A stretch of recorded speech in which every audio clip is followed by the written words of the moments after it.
Hello, I'm Lembit Opik. I'm the Chair of Parliament for Asgardia, the world's first space nation. I want to update you on the most recent sitting of Asgardia's Parliament. It was a digital sitting and it lasted for 3 days.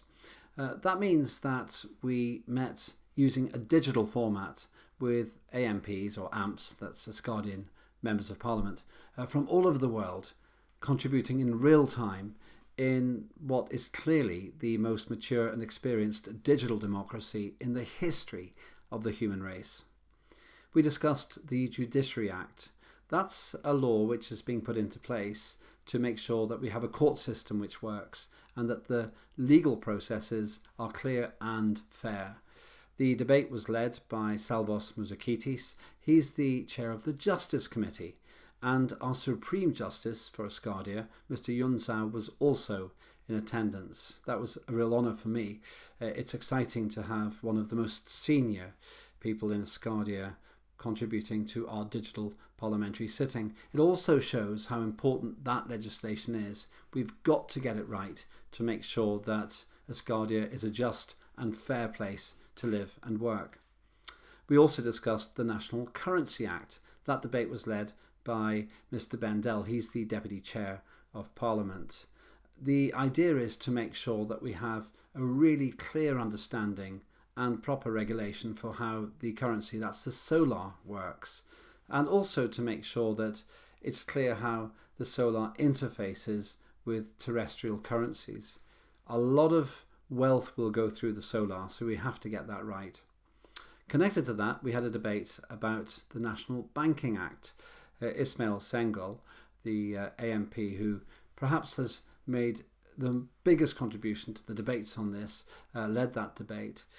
In addition to that, Alexander Rizzi, he's the chair of the Finance Committee, also contributed and made some very insightful observations about possible tax law. All of that went very well, and all of that legislation will be moving to the next stage in the development. The committees of Asgardia consist of 12 different branches, all of which cover everything from science through to culture, through to trade and commerce. We had some superb presentations there.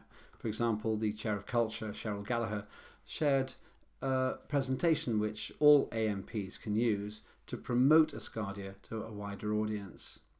We considered the development of the government. That has been temporarily suspended because we wanted to restructure the relationship between Parliament and government, and that should all be completed this year. There are 12 ministries, just as there are 12 committees. They reflect each other exactly, and it will be exciting and really productive when all those ministers are back in place, as well as the head of government or Prime Minister. Now, if you want to be involved in any of this, we have by-elections coming up this year. From July till October, that's the 1st of July till the 31st of October, you can stand if you're between 40 and 80 years old and fulfill some other fairly straightforward conditions. You have to be a resident. That means you have to be paying €100 a year as a resident. Any nation would expect the elected representatives in their parliaments to be residents of their countries, and Asgardia is no exception. I really do hope you consider standing. It's such an exciting time to be involved in Asgardia's political and social and economic development. All of that comes to the Parliament of Asgardia. I'm really pleased to be in the role that I hold as Chair of Parliament. I'm actually very honoured because I can see Asgardia maturing and developing, and the parliamentarians developing a culture which is unique to Asgardia. Unique perhaps because we're the only digital democracy that's been sustained in such a professional and mature way in the history of the human race. Now remember, you can be part of this. You can be a candidate and then an AMP. Make sure you're a resident. You can join now, and who knows where that will take you. It's a fascinating opportunity to help with the legacy of Asgardia set by Dr. Igor Asher-Bailey, our head of nation, the first child born in space, and the first human habitation which is genuinely permanent. That's what we're aiming for. That's what we're working towards as a parliament, and you can be part of that. Stand as a candidate. I'd love to see you at a digital or even a physical sitting of Parliament in the not too distant future.